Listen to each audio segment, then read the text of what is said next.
The news now, at least 5 councillors from the Westmoreland Municipal Corporation are now looking to clear their names from what they call a fraudulent scheme.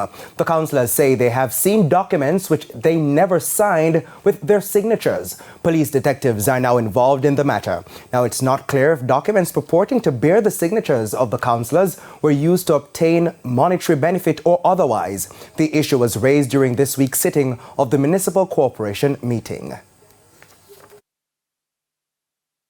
And it is now a legal matter where I have to protect my name and I have to protect my signature. And Chairman, the police have been calling to investigate the matter because we must arrive at the answer as to why that document is in circulation.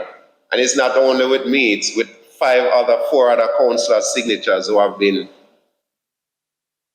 placed on that document in a fraudulent manner. What we're going to be doing today is ensure that council does its own fair share of investigations.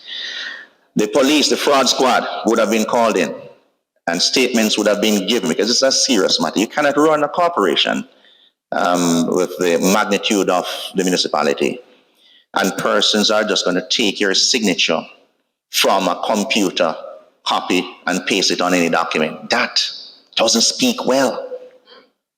So that has to be protected. It has to be prevented because it can go anywhere. And so that is a separate investigation that is ongoing. Top right.